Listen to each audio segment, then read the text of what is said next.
for me, since I'm not balancing this out by me going out on dates and me being open yet, at least. So then it's a focus exercise for me, right? Like, am I going to focus on this thing that I feel like I'm wired to focus on, which is like thinking about you out there with somebody else?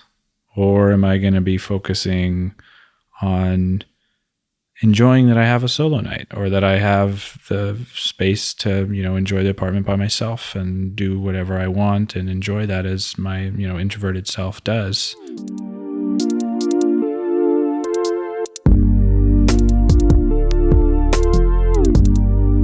Hi everyone, this is Polycurious. I am Fernanda, and today's episode is very special for me personally.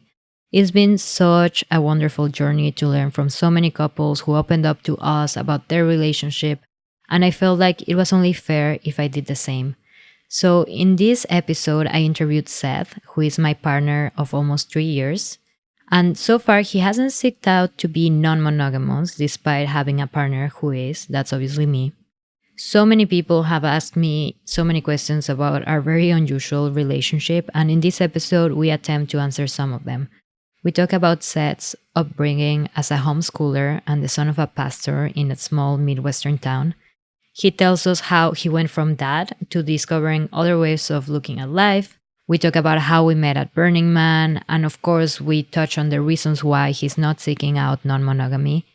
We tell you what our boundaries are and how they have evolved.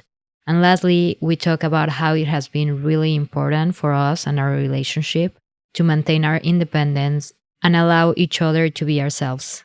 This is our second to last episode of the season. Next one will be another interview with my wonderful co-host Mariah, so stay tuned for that.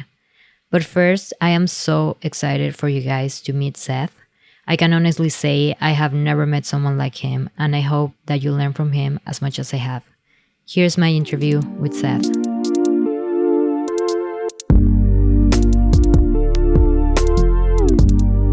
Hi, my love. Hi, baby. I'm so excited for this, and it's also a little weird to be talking to you. It definitely feels like you are a special kind of guest. Thanks for having me in your lovely studio. Meaning our apartment in Bushwick. Seth is my partner who I love very much. And he seems to love me a lot as well because he... Truth.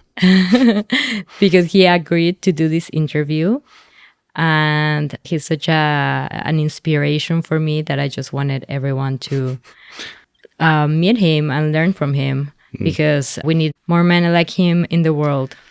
Well, I don't know about that, but I'm glad to be here. It's been quite the learning experience for me to sort of enter into this world with you, and it's good to talk about it. So yeah. I'm glad to share our unique situation, which I think is pretty unique. I don't know anyone in our situation, babe. But yeah, I think wouldn't have guessed I would be here in this state, in this type of relationship, but I'm grateful for it every day. Oh, I'm grateful for you every day. So why don't you start telling us who you are outside of being my partner? Well, I am a product designer. I actually work at Facebook right now. I'm originally from Nebraska, middle of nowhere, a small town of about 900 people. So I am also a DJ. I haven't been playing a whole lot lately, mostly due to COVID and moving to New York, but I've been DJing for about 12 years, so that's a big part of my life too. Yeah, I mean, I do want to get into your background a little bit more. As the son of a pastor in a small Midwestern town, and I met you at Burning Man, so obviously you've been through a lot, but can you take us back to your upbringing? Yeah, so I'm actually, as you said, my dad is a pastor. My mom is a stay-at-home mom. I mean, they are retired now. But I mean, she's still staying at home. She's still staying at home. And she's still a mom. She's not retired, but my dad's retired from being a pastor. So she got the raw end of that deal. No, but I am the second youngest of 6 kids. So definitely a Midwestern Christian family. I was homeschooled all the way through high school. I graduated from Logos Academy, which is the name of our homeschool. We had a name. Yes, it was official. And generally very strict growing up. Christian household, very loving household. My parents are absolute treasure. I love them to death. And Yeah, they're great. My sisters, I have 4 older sisters and a little brother. All of my sisters were married by about 22, 21, and me and my brother are the youngest, and we're still not married, but I'm obviously with you, my life partner, and yeah, so that's kind of the background, but it took me a while to sort of obviously get to where I am now. I guess when I think about how I got here after that type of childhood and like being limited, like in high school, for example, even in high school, technically I wasn't allowed to have a girlfriend until I was like 16 or something like that. I don't remember what the age was, but I had like a secret girlfriend when I was 14 at the skating rink that I would meet every once in a while. And have secret phone calls with her, like in the basement, in the cellar. Pretty sure they totally knew that was going on, but they played as if they didn't. So it wasn't like a harsh, strict. It was just like there were definitely rules that we were supposed to abide by. And when did you have your first non-secret girlfriend? I think it was 16 or 17. And that actually ended up being one of my longest relationships. I was with her until after I graduated high school. And so I was with her for like 3.5 years-ish. You were with her for longer than we have been together, which is crazy. Pretty weird. And all of that time waiting to get married to have sex, if I'm correct. Yep. Yeah, I was definitely bought into the Christian lifestyle until it started to shift. So before I go into like the next phases, I think it's interesting to talk about what type of person you are, because I think it really drove my journey. Coming from a sheltered background that I was, is like, how can I get away from what I'm used to, and how can I experience something new and like move beyond my comfort zone and find new adventures, right? So that's one side. And then the other side that drove me was wanting to understand how things worked or understand other points of view. And I think that's what pushed me to leave Nebraska when I was, I think it was like a sophomore in college. I transferred to Parsons out in New York and started to discover new lifestyles, new ways of living, and new points of view beyond very far right, very religious type of community that I was from. So it definitely started there, but it was a slow build even then. I was abstinent until I was 26, 25 or 26. And I definitely shifted away from my more strict Christian right-wing sort of background way before that, probably as early as when I was 21 or 22. And it was through music from what I remember, right? Yes. So after New York, I went back to Omaha to work for a while. I met some guys throwing a party on my rooftop in Omaha.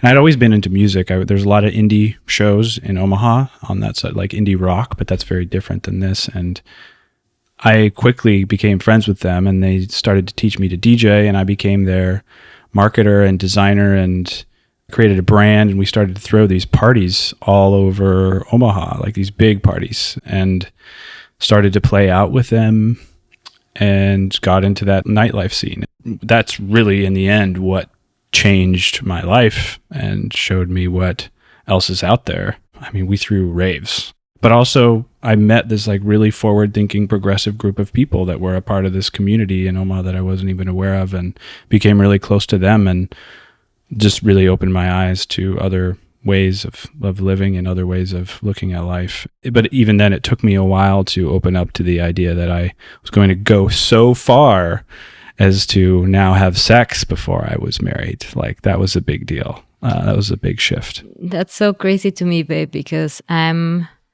26.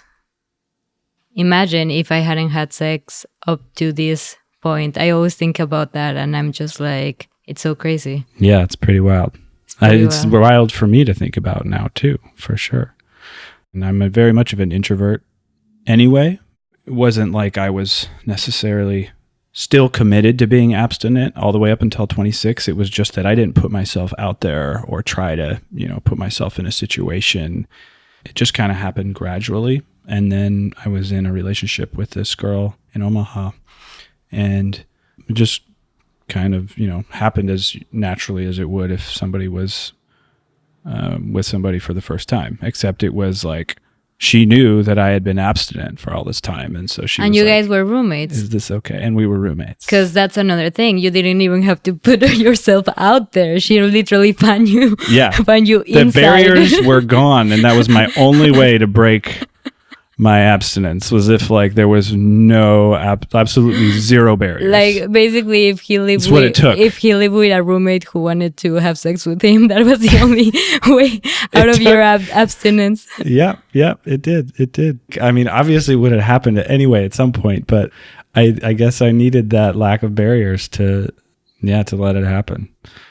Yeah, and it's also interesting because I think that even after you had sex, I think that you were also not putting yourself out there. And I think that we live in a culture in which women are used to the man really putting himself out there and kind of like reaching out. Yeah, that was never me. Yeah. Never me. And it still isn't. It definitely still isn't. I think it's probably a range of reasons. I'm natural, very, very much introverted. Having 4 older sisters too, I heard tons of stories of like disrespectful guys coming up and like catcalling and all of this other like ways to hit on a girl that are not flattering and not like respectful. And I think I was just like, I never want to be like anybody like that. I think it's also related to my religious background, also related to being homeschooled and not growing up in a community of high schoolers. I never really learned this is how you hit on somebody, or this is how you approach a girl that you're interested in. So it took me a while, but eventually the barriers were gone, and I had that opportunity and broke through that thing that I was holding on to from that belief or way of life. And that was like 10 years ago, about 10 years ago. Yeah, even after that, you wouldn't approach women much, which is why you were such a good catch and you were single when we met. I was just waiting for you, babe. I mean, I don't understand how, but you were single for 7 years before we met or something like that? Yeah, so I didn't have a steady girlfriend for that whole time, but I did have flings during that time. I had a few Burning Man relationships that were pretty serious at first and then fizzled out when we realized that we were different people off the playa. So when I met you, it was my 5th year at Burning Man, and I had decided to go to Burning Man with the intention to not necessarily not connect with somebody or meet somebody or come home with somebody, but just that I wasn't going to seek it out. I was just going to go to just focus on myself. And it's funny because you hear people say like, that's when it happens, is when you decide to focus on yourself and not focusing on putting yourself out there. And it was like, well, yeah, that happened. That's how it was. Yeah, it's true. So I guess we could tell the story of how we met. Is that what's next? Are we doing that now? Yeah. Yeah, of course, because I think it also has to do with that looseness of being at Burning Man that made you a lot more open to being forward. Because I wouldn't say you weren't forward with me. I mean, I'm also a forward person if I like somebody, but like I never doubted if you like me or not. And I feel like from what you've told me, maybe like other girlfriends weren't like really sure that you were into them because you weren't as assertive, or is that a misconception I have? I think what you're thinking about is one specifically where in terms of reaching that point to connect sexually with somebody, I put that off for a little bit too long because I was misreading the signals. And she just decided that I wasn't attracted to her. And decided that we were just going to be friends. And that was a hard lesson for me too, because I was really into her, but just like totally misreading her, sort of pulling back, but she was playing a game and wanting me to like chase her down. And like, I mean, that it's a standard game, right? But for me, I was like, I don't know. I'm just trying to be respectful here, like I'm not going to cross that line unless I feel like it's invited. So yeah, I that mean, didn't end well. oh, I'm sorry, baby. She missed out. But even with us, I feel like that's something that we had to work with at the beginning more than now. I think that you still could be a little less polite.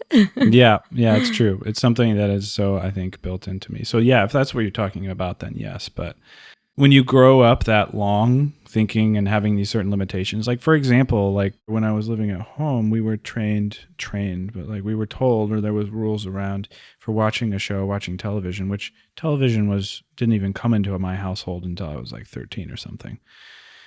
But then when we would be watching things, we would have to look away when there was any sort of promiscuous scene or sexy scene of any kind, or we would just have to fast forward it, right? So it was like always built into me that I needed publicly. This is why it's messed up, I think. It's like publicly or in front of people, I was this certain way because I was just trained over time. This is how you don't do those things. But I was looking at porn, like, and masturbating. But yeah, I was taught to hold back that type of signal or emotion or acknowledgement or whatever. And so, I mean, as you said, it's been something that I have to think about and push myself forward, to continue to try to make progress and know that you want that. Yeah, and it's so interesting because I grew up kind of the opposite. Like, I grew up in a Cuban family. I grew up in Mexico, but my parents are divorced, and I grew up with my mom and my aunts and all the Cubans that kind of like transited from Cuba to Mexico. But Cuban culture, at least in my family, is like very sexual. So my mom would like cut my skirts short since I was little. And like she would let me have my boyfriend sleep over when I was 13. And so pretty much same as my childhood. Yeah, exactly. Same. But anyhow, back to when we met at Yeah, Burning we were Man. saying when we met. So it was my 5th year. It was your first year at Burning Man. We were both at at the same camp. It was a large camp, though. It was like 120 people. 120. And I had seen you around and noticed you for sure. And I was like, who is this girl? I hope that I have the opportunity. But as I mentioned, I wasn't going to Burning Man with the intention of, connecting with somebody like that. I was going with just like, this is for me. And so I didn't seek it out. I saw you doing acro yoga. I think I'd seen you before, but that's when I was like, wow, she's gorgeous. And you just had a really great energy around you and like this light and bright. I don't know. I was like, wow. I, again, didn't approach you at that point because that's me. And this whole time I had no idea you were in my camp because you were never around. Like I remember once we were eating. I like to go out at Burning Man, yeah. We were once eating and then someone said something like, and thank you to Seth for having worked so hard on the build up or whatever. And everyone was like looking around, where's Seth? I wasn't even there for when they thanked me. Yeah, that's the way it is at Burning Man. I'm out with my friends like constantly. So I didn't even know you were at camp until you DJ'd and I was like dancing to your music and then someone was like, oh yeah, he's in our camp. And I was like, really? And I was like, oh, how cute. And this is good music. So we had a couple chances to notice each other. And I had an all-nighter Thursday night. I think it was, right? Because we met Friday, right? Yeah. A psychedelic journey of sorts that was just magical. And psychedelics are an incredible gift because I definitely deal with anxiety in my life fairly constantly. And the next day, I'm usually super clear and free from anxiety, which is like one of the few moments in my life that I can say that that's true. It's like just gone sometimes. And so the next day, Friday, I was so clear-headed, totally sober. I had great like day of sleep. And I remember walking out, I think I had dinner first or something and walked out and there was a DJ playing and we had this beautiful tent area. And I was walking from one side of the dance floor, and it'll be interesting to see if you tell this story the same way or if you have any corrections, which, it's Burning Man, kind of. But we were both sober at But this we point. were both sober, that's the thing. And we both walked towards each other and met literally in the middle of the dance floor, and the DJ is playing tunes and people are dancing around us, and we just talked. And I was just like, wow, I'm really feeling connected to this being right now in front of me. Yeah, I remember meeting you, and I think I said something like, yeah, I can't believe we haven't met, even though we're in the same camp. And then I don't know if you said or I said, I mean, I would say that it was probably me, but maybe you were feeling especially loose this night because of your psychedelic trip. But one of us was like, oh, well, then let's just hang out tonight. Yeah, we just decided within 30 minutes, which we talked for 30 minutes, like on that dance I don't floor. even think it was like 30 minutes. Maybe. We were just like, oh, we haven't met. Oh, yeah, well, we should meet tonight. It wasn't even like, should we? We're like, we're going to go out. We're going to go out tonight. Let's go see the sunrise or something. Like, it was like...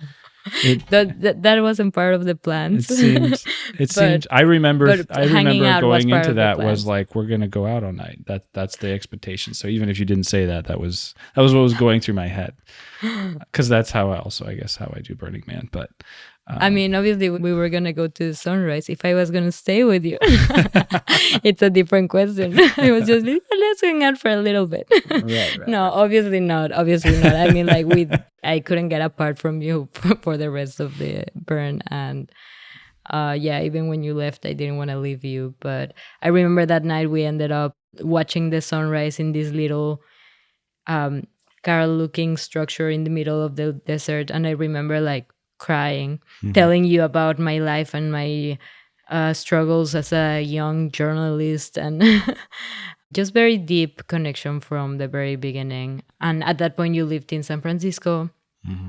I lived in New York, and I told you that I was interested in having an open relationship because I already knew, like, this is gonna go somewhere. So, like, is this something that you are into? I really appreciated about you that you kind of opened up that first night, and I sensed that you were a very genuine person, which is something that I really seek out and I connect to. I really believe in being genuine and transparent and sharing openly, and you definitely did that.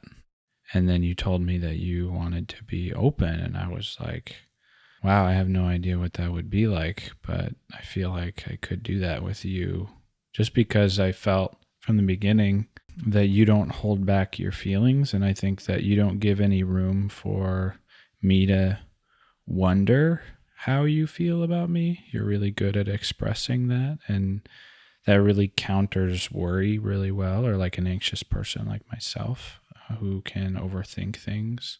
You don't really give room for that. That's why initially I was like, okay, well, never imagined I would be considering that, but also we can figure that out together. I don't know what that looks like, but... I discovered later that you didn't want to be open yourself. I was just saying I was being open to you being open. And yeah. But I guess I wasn't necessarily thinking about it that much either. I was just like, okay, I don't know what that looks like, but I'm down to try whatever it is you're talking about. Yeah, and then whatever's in your head, you seem cool, you seem good enough for me to try whatever you want me to do. Yeah. And then we just kept going back and forth from San Francisco and New York, like every 2 weeks or so. And I wonder if it was like after the first time I came to San Francisco that you like actually asked me to be your girlfriend. Yeah, I was official like that. That was so cute, baby, because like I don't think I'd been asked that since like I was like 13 or something. It's funny because at the time, to be honest with you, maybe I've never... Oh, what is this thing? Yeah, exactly. Maybe I've never confessed this to you, but like I was like, yeah, of course I'll be your girlfriend. And then like afterwards I was like, wait a second, does this mean I cannot have sex with my friend anymore? And you were like, no, I wouldn't feel comfortable with that. And I was like, what? What have I done? What did I just like sign myself up? Abort. But at that point, it was too late. Yeah. No, but you were super open to those things from the beginning. But I think that at the beginning, we figured out that the middle ground was for me just to go to play parties, right? That's something that you felt okay with. Yeah, that was the first step we made. That was probably like a few months into our relationship or something. It wasn't too far in. But I think for me, it's the romantic side that has been the harder thing for me to picture or give up. And I don't know. I mean, I think the sex party thing, for me, was just more of an accessible thing. So we decided on that as being your first, I guess, our first step to you having that freedom. Which the first time, it was a little difficult. Even at that stage, and what's continued to be the case too, is for me, since I'm not balancing this out by me going out on dates and me being open yet, at least. So then it's a focus exercise for me, right? Like, am I going to focus on this thing that I feel like I'm wired to focus on, which is like thinking about you out there with somebody else? Or am I going to be focusing on enjoying that I have a solo night, or that I have the space to, enjoy the apartment by myself and do whatever I want and enjoy that as my, introverted self does?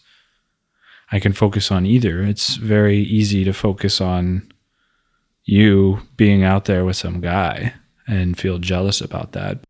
Even from the beginning, that's been an exercise, but it's been something that it works because it's true. It gives me space, and I like to have that space every once in a while. It's a nice, refreshing thing for me, and I just have to learn to focus on that. I have to train myself to focus on that. Yeah, but you're jumping ahead a little bit because, at the point that we had that rule about like play parties, we weren't even together. You were still in San Francisco. Why did you choose not to take those liberties as well? Yeah, and I guess for me, it's not that I'm not open to being open.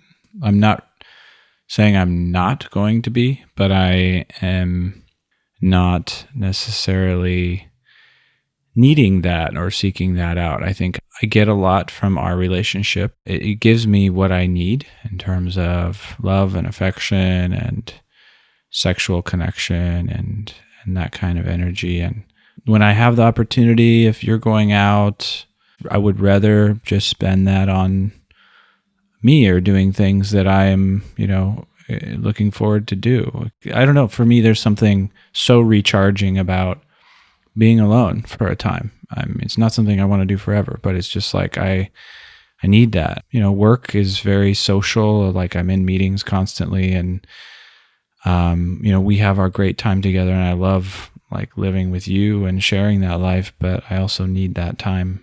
I actually am recharging my batteries when it's just me and I'm not thinking about anybody else being around me. Yeah, and we've talked about that, how for me, recharging my batteries, I mean, sometimes it's also being on my own, which is something that I don't get to do as often because you are often home. I've claimed my land. No. Well, you're going to Miami this weekend. So. Yeah, you make use of it. But see, exactly. No, but I already booked myself this whole weekend to be with people because that's kind of my nature, like when you're free to do something, you schedule time with people. When I'm free to do something, I schedule time mostly with myself, also going out with my buddies or whatever, but not necessarily. If I were to pursue another relationship or want to meet somebody else, like, yeah, that would be fun. And I think there's a lot of reward in that connection that can happen as a result of that. A lot of reward, that first time connection or the first sexual encounter, like all of that is incredibly energizing and rewarding. I'm not saying I don't enjoy that. I very much do. But for me, that's a lot of work to get to that point. And I'm a very empathetic person, and I'm always paying attention to what people are thinking and how they're thinking about me. And a lot of it is unhealthy too, or not like something that I would choose to feel, but I do. And I pay attention to these things, and I pay attention to people's perception of me and how they're feeling and wanting to make people comfortable. And so it's a lot of energy for me. And right now in my life, I'm really happy with things. Like I really feel like I've honestly found a great balance, and life is great. I wanted to talk about how like our rules changed. So obviously we don't have that rule that I can only go to play parties anymore. And that changed because at some point I realized, and I've talked about this during the podcast, that I just didn't want to just go to a play party and kind of see who was there and put myself in uncomfortable situations. At some point, I had have a talk with you because before I met you, I had friends with benefits. I was single, but I'd see friends and I'd be intimate with them, but I didn't want to have a relationship with them.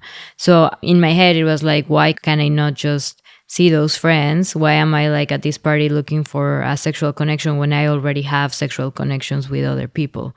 So that was a conversation that we had. And then I think the rule became that I could only see people who had a partner and I could only see them once a month. Yeah, I think you're talking about our phases and our stages, and I think that's something important because for somebody like me who was not coming from this way of doing relationships or anything close, really, this was very intentional for me because I didn't know how much I could handle or how far we could go. I said that from the beginning, like, I'm down to explore this with you. And that's also something that I said, like, we both went into it like, okay, well, let's try and see, but always like seeing it as an experiment from the very beginning. As an experiment is exactly right. I think the thing that I was cognizant of and trying to be sensitive to was I don't want to build resentment or be surprised by the fact that, you know, my feelings for you are slowing or like, you know,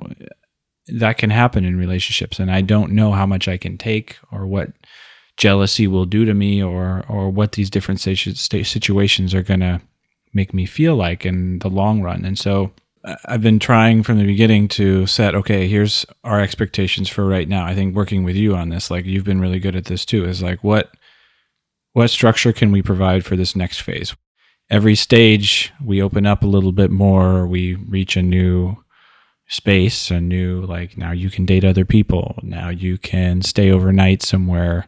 These have been intentional steps that we've said, okay, let's, you know, we've talked about it and like, let's take this step together and let's hang out here for a little bit at this step because I think it's important not to do something, okay, oh, I feel great next day, so let's go further. It's like, no, you don't know how that's going to affect you a couple weeks from now either. So for me, it's been really important for us to commit to those steps and commit to those steps for a certain amount of time before we choose to go further to make sure that we're not impacting our relationship in a way we don't understand or don't see. Yeah. And I think for me, I knew and I appreciated from the very beginning how open you were because you've been just incredible throughout this process. But I knew from the very beginning that at the very least, I wanted to have friends with benefits. And what I didn't know, and I guess I still don't know, is if I wanted something else, you know, something more like on the polyamorous side. But I think that at the beginning, my frustration was that like I knew I would feel comfortable with like friends with benefits. And then I was getting play parties which were not fulfilling the same need. Like my need was for deep connection, even if it's just sexual, but like you don't get a deep connection with someone you meet at a play party and see for a couple of hours. So I think that at the beginning, that wasn't fulfilling any of us. Like it wasn't making me happy go to play parties and it wasn't making you happy that I was going to play parties. So that was like a readjustment. But yes, it was, to your point, kind of like to try the less threatening thing, like level 1, which for you the easiest thing for you to think about was of me going to play party. So we tried that for a little bit. It's compartmentalized, I think that's why, and it doesn't really seem like something that will last beyond the time that it is. You know? Yeah, so we tried that for a little bit. I mean, we tried that for a while. Actually, I think people sometimes are surprised because they think that we've been as open as we are for a while. But I think that the first time that I was able to actually have a date with someone in which I could go and have sex with them and not even stay over was September or something. It was like last September. Now it's May. So yeah. So I guess it's been a while, but I mean, we've been together for 2.5 years. So like the majority of our relationship has been more monogamish than where we are now, which is a totally different stage that we've been exploring more recently. Yeah, I think communication is so key, and because your idea of a timeline is very different than my idea of a timeline. I'm thinking, okay, we'll try this phase, for a period of months, and we won't worry about the next thing until, like 6 months from now or something. And you're always, or have been, thinking on a faster scale, and that's fine, I think. But the important thing is that we're coming together and talking about these things, and then we arrive at when is right, and you hear me out and see what I can handle, or hear me talk about what I think I can handle, and then we come to a plan. Baby, and you've been so good and so accepting of all of it. I feel like something that I've really loved about this process is that when you have these feelings of jealousy, I don't feel like you have ever put those feelings on me. Except when I have a cool down period. Typically, I need like a day after you get back to feel the desire to be affectionate with you again, and that's not slowing down. But that's not putting it on me. That's the opposite. The reason just why you clarifying feel for people, I think that's important to, like, it's not just a piece of cake, and like you come back and I'm like all like, hey, welcome back. Like, let's be intimate. I have to adjust a little bit. Yeah, and I come back like horny. Yeah.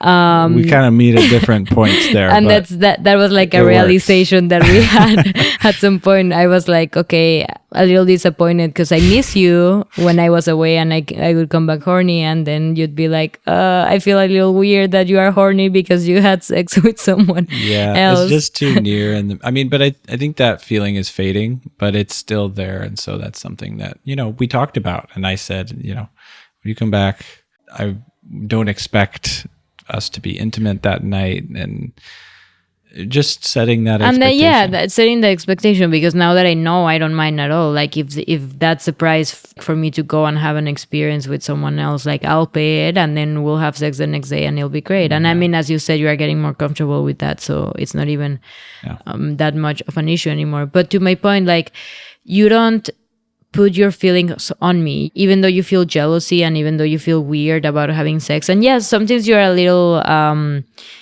less affectionate as you normally are, maybe. But I know why it is, because you've told me, so I don't take it personally, because it's normal that you feel that way. It's understandable that you feel that way. And the fact that you are putting yourself through a little bit of hurt for me to have this experience is like something that I really appreciate. And I'm just like so proud of the way that you've approached it, because you've been very mature about it, because you've from the beginning been like, okay, if you go out and I feel jealous and we just like continue doing it in a way that's consistent for me, I get used to it, and then I can move to a different level. That's the thing. It's like adjusting and getting used to it, and making sure you're not building calluses. You don't want to build calluses and be less affectionate. You want to still be yourself and be genuine and expressive. But I think, I don't know, I guess I'm open to this because I genuinely believe that, uncomfortable situations lead to knowing yourself better and understanding your feelings better, and putting yourself through that little bit of pain or uncomfort actually helps you grow. And if done right in this way that's like manageable, little bite-sized chunks at least. And I think it's not like something that I seek out, but it's something that I see and I'm like, yeah, that's a good opportunity for me to train myself a little bit more on how to manage my emotions. And it's just an exercise, really. And it's an exercise in the sense that it takes some focus, and it builds muscle and builds, helps you train your mind and train your heart, I think, too. So in the sense, it's good for me in a way. Yeah. So that's why I think like I'm fine with it. Yeah, I guess that we've just like evolved like that. And I one thing that I did want to talk about is how, at first one of the rules we had was that I could not be with people that you knew. No, yeah. And that changed because I had a friend who you also knew, who I wanted to see sexually, like I had like kissed him at one like of those festivals or getaways or whatever. One of them festivals. one of them festivals. I knew you guys knew each other, but I just asked if I could see him. And you had agreed that I could have sex with this person. And we weren't sure if it was better to do it before or after going to this festival together, in which both this person and you were going to be there. And then we ended up deciding that it would happen before. Yeah, we decided it would be a good atmosphere for us to test this. Exactly, to test how... If we're going to do this, we might as well do it in a fun environment where, well, there'd be enough people and like the atmosphere is right. It seemed like a good way to test this sort of next step sort of thing. Yeah. Yeah, and how was the experience for you? Yeah, it was pretty okay. I think it was easier than I thought it would be. I think there was maybe some moments of awkwardness for me just internally, but it wasn't something that lasted beyond once we started chatting or talking or hanging out. It was like pretty natural after that. Yeah, and I think that it did help that this person was already friends with you, or like he knew you already, and he had come to our place twice to parties here. So you guys were already comfortable around each other. Yeah. I think that probably helped, break the ice, so to speak. There was no ice to break, really. It was just like I already knew them, so there wasn't a weird like, hi, yeah, I'm Seth. Yeah.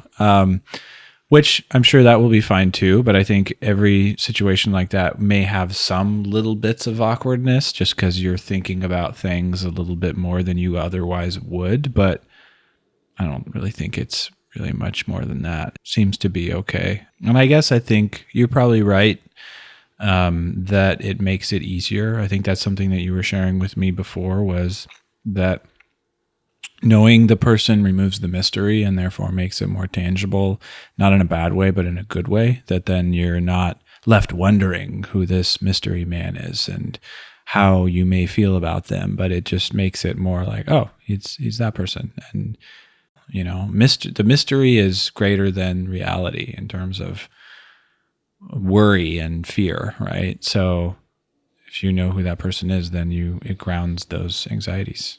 Yeah, and it's just another example of how our boundaries have changed, because one expectation was that I would only be with people that you didn't know. Now you are realizing that in a way it makes it less threatening if you know that person, and that's just like through trial and error.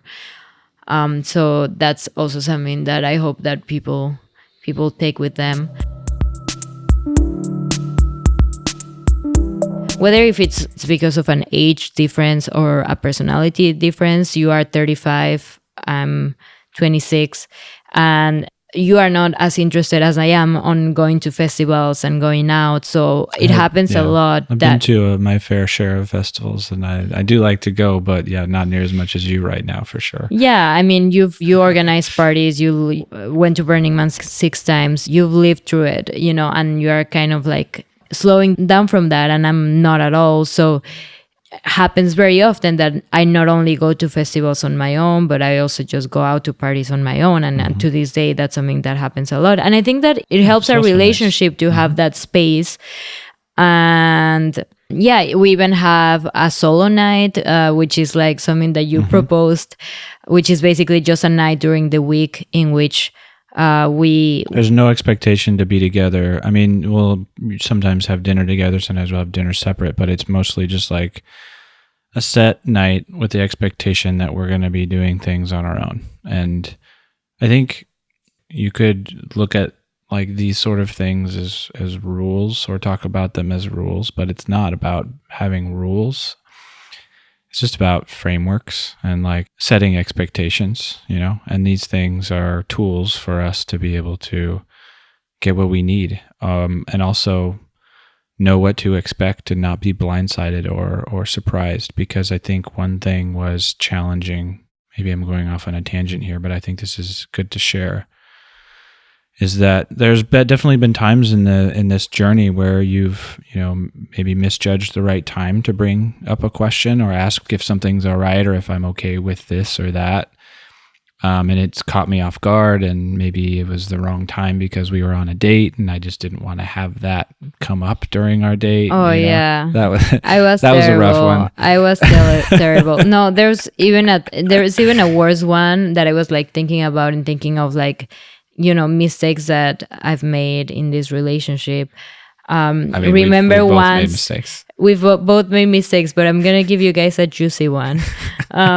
So I was like on a date with someone, and it wasn't even a date because at this point I think we weren't fully open, but it was kind of like platonic date because it was COVID and we couldn't kiss. And I literally texted you during the date, babe, like we just like shared smoothies by mistake.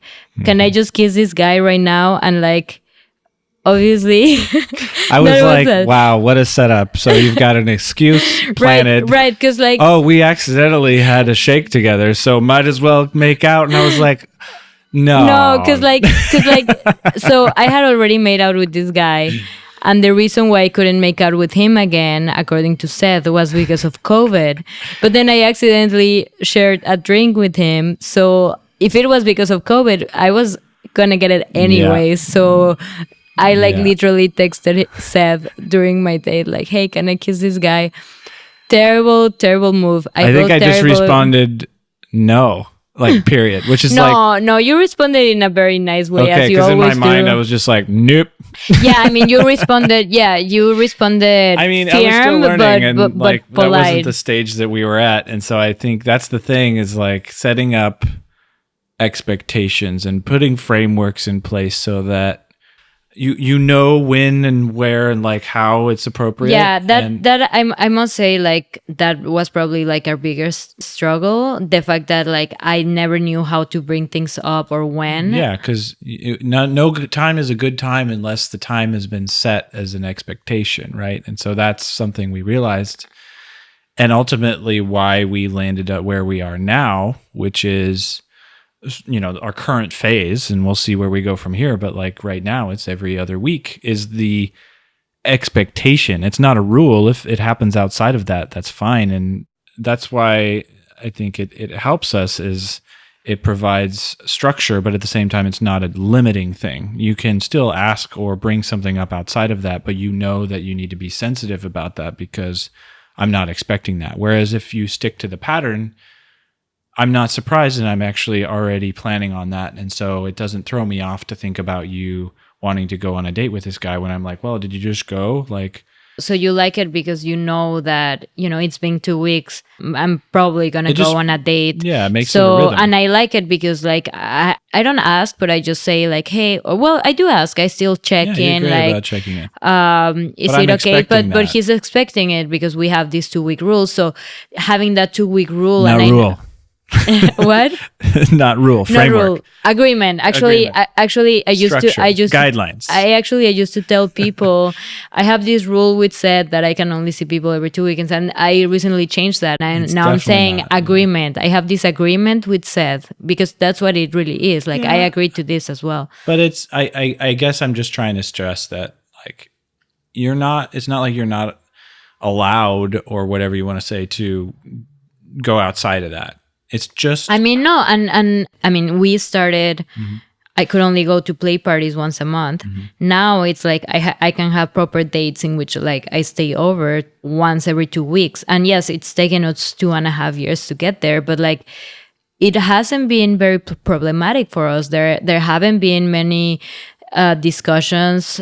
It's just been communication, and you've never put your jealousy or your resentment, even though you felt it a little bit, but you got kind of used to it. You've never put it on me. So it's never been an issue. And like, that's why I wanted to have you on this podcast, because especially as a man, it's really hard to, not let your ego get the better part of yourself. And I think that you are a very egoless person. Not egoless. I've seen your ego. I see your ego. I see your egos. Every once in a while it peeks out, but you've never made me feel guilty for doing something that we agreed upon, or even for making a mistake. You are always, even though I hurt you, like you are forgiving, like I am with you. I feel like we're both we're Mutual, for both sure. just communicative. And, I think that, I'm not saying that it hasn't been hard at points, but I think that we've had it a lot easier than a lot of couples that have Well, I think ventured into non-monogamy. As I think, number one, you never make me wonder how you're feeling about me. I never feel like I'm left, something changed. Does she feel different? Like, you're super expressive and affectionate. Yeah, of my affection. Yeah, and so that counters a lot of worries that would normally be present. So And it also, takes that too. In a way, I'm more affectionate with you when I'm with other people because I'm thankful. Yeah, maybe. Yeah, I guess. And horny, but Yeah. And the other thing that I wanted to say on that was that as a couple, when you're in a situation like this, it forces you to have harder conversations more often. And I think that is how a relationship grows stronger, is when you have deep, real, hard conversations with each other. And we even have to like sometimes create structure around that. Like, we have every other week we have it's called relationship talk on our calendar. No, I know. Seth How embarrassing is that? Seth didn't like the name, but like, So I was just like, this is what it is. Like, it's a talk about our relationship. Like, what's wrong with it? But Seth was like, no, it's not good. So I was like, okay, babe, let's name it. I don't know. I've come up with different names. Then I was like, relationship. I think summit. I'm just like, nothing is right, because anything you see on the calendar that's like, let's talk heart to heart, is just like, okay, that's anyway. Yeah, but enough about the name, but we do have that on our calendar. We have those hard conversations scheduled. So when something comes up, and it doesn't have to be about non-monogamy, when something comes up, instead of like saying it while we are like in the heat of the moment and annoyed with one another, we just like keep it to ourselves and like maybe write it down if we remember, and then we bring it up. And obviously we can bring up things outside of the 2-week conversation, we don't stick to it completely. But like, we both come into it prepared to receive criticism and ready with criticism, so it creates a better atmosphere to discuss problems. As I'm sure people have realized by listening to this, we've come very far. And we don't know where we're going, but we just take it day by day, step by step. And so far, it hasn't been dramatic. And I think I've experienced more drama on my own, in my own world. Oh, actually, I wanted to talk about this, baby, because we also kind of have don't ask, don't tell kind of policy. I mean, not in the sense that you know what I'm doing, but like, I never talk about my dates with you. I might mention it, but it's not often. And I think that you've resisted the temptation to want to know more about it, or maybe you don't have temptation at all. There's not really a temptation yet for me. I think things change, and as we get more comfortable with this sort of situation, it could change. But I don't have really any desire to want to know any of the details, which is something we're figuring out. I think you naturally want to share, and that's your form of being affectionate too, is talking about and sharing experiences and talking about those experiences. But it's not something that I really necessarily am looking for right now. Like I said, for me, it's a focus thing, and it works when I'm focusing on, when you're gone, I'm focusing on the right things. I'm focusing on what I get, or the fact that I get to be alone or whatever. So it's not a positive experience right now or yet for me to really think about what's going on. It's not like I don't, but I focus my energy elsewhere, and that works. Yeah, and I've always thought that there's no reason for me to tell you about maybe the more intimate aspects of my relationship with someone else. I think the part I would maybe like to share more is when, I have like experiences outside, and especially like when I go on festivals or things like that, and like I come back and it's a whole journey, and there are parts of that journey that I cannot share with you. And I think that's a part that I wish I could share a little bit more of.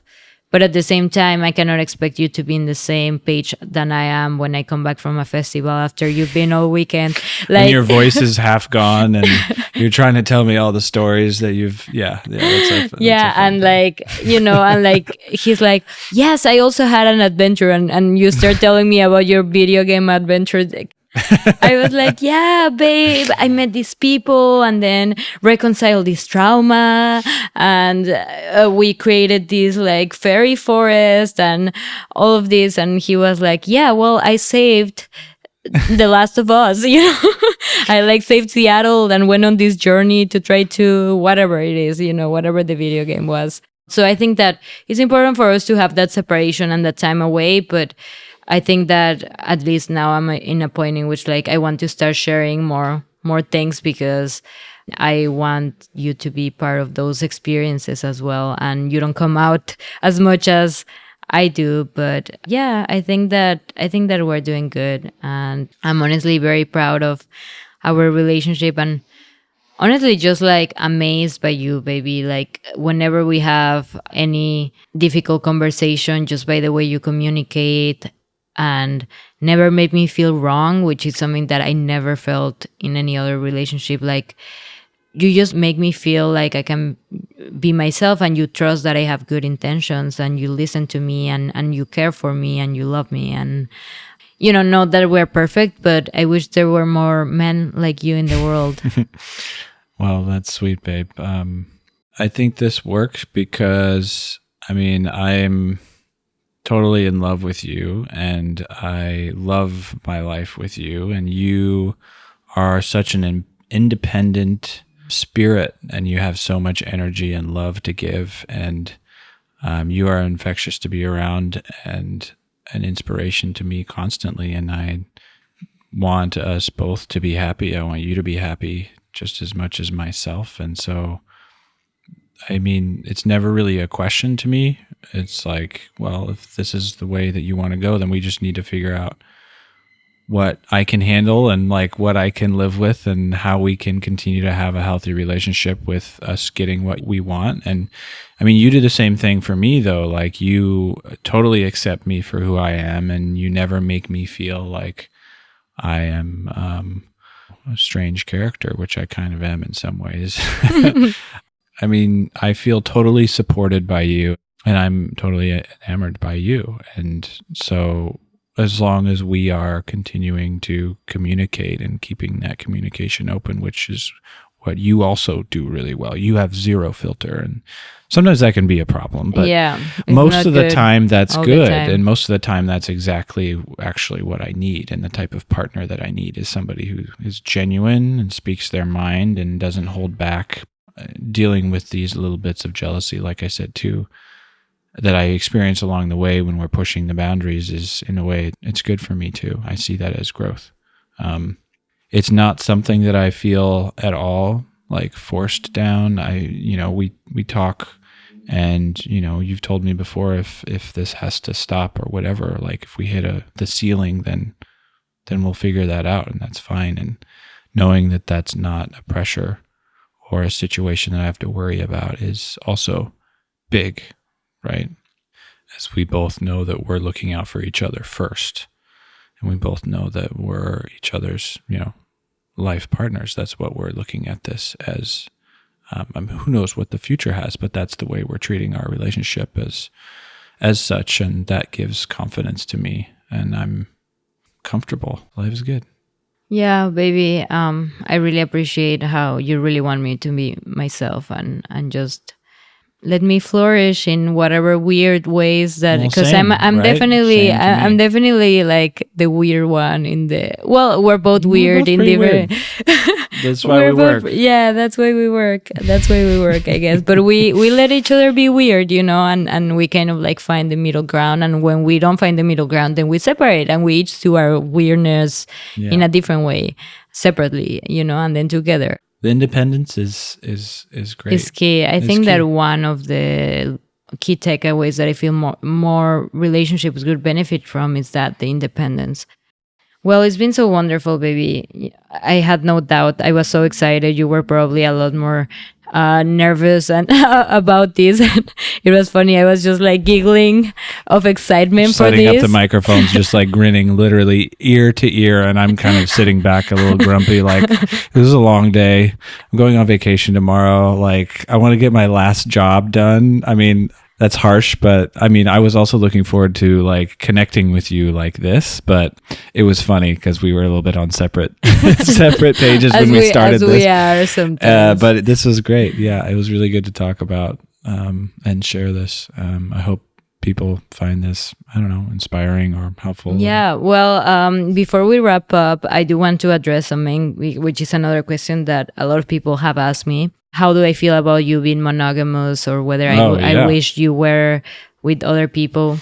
And to be completely honest, I know that if you were or when you are with someone else, I'm going to feel jealousy. In a way, I'm kind of glad that I kind of have best of both worlds right now. I can be with other people, but I don't have to experience jealousy of like you being with other people. But I really wish that you had that experience as well, because it's a beautiful experience. And also because it would make you understand my side better. And I would love for you to come to a play party with me and have that experience, but also like maybe just once, because I also like to be on my own and having my own experiences. Yeah. And again, I haven't had to test my jealousy with you. And yeah, I mean, I'm sure that it'll happen at some point. And people remind me of that. It's going to happen, right? I mean, some people. There's got to just be zero barrier, like. Yeah, I mean, girls out there. No, I'm he's not gonna make the first step, so you gotta go straight to him, make out. Yeah, that's not what I was trying to say, but okay, sure. But yeah, I mean, I'm going to Miami tomorrow, so we'll see what happens out there, huh? Oh, okay. Setting expectations. Okay, right. Good. Well, babe, I ask every guest, what would you tell to a polycurious person? I know that you are not polycurious, but... I mean, you could say I am. I'm with you, and my life is being impacted by it, and that's fine with me. But right, yeah. For sure. You are polycurious by mistake. Only curious. But yeah, I mean, I guess I would just say look at it as... I just like anything, it's a chance to experience something new, but look at it as a chance to grow as well. And I think, I'm sure for people who are interested in that, it's very fun and it's very rewarding in that way. But even for somebody who's not interested in it and maybe in a relationship with it, it's still a chance to grow closer to your partner through deep, hard communication, which is always good. And also a chance for you to grow in terms of how much you know yourself and your limits and your own emotions and your own ability to control your jealousy and maybe the negative aspects of the relationship. And you can learn a lot about that if you work through being in an open relationship, whether you want to be open or not. So I think... And just in anything, there's a chance to learn and grow, and there's a positive in everything if you look at it the right way and challenge yourself in the right way and keep you focused on the right things. So I don't know. I guess that's my answer. That's what I got. Your answers are always great, baby. Yeah, I know you were gonna be great. I love you so much. I love you too, babe. Thank you for coming to Polycurious. Thanks for having me on the show.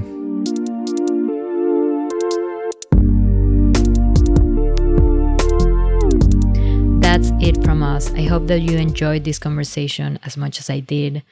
We tried to answer most questions, but if you're still curious about our relationship, write to us and I promise that I'll do my best to answer your questions. Please stay tuned for our next and last episode of the season with my co-host and best friend Mariah. She'll update us on so many things that have happened in her life. As usual, our Instagram is Polycurious Podcast and our Gmail is polycuriouspodcast@gmail.com. Thank you guys for listening, and I'll see you all once more next week.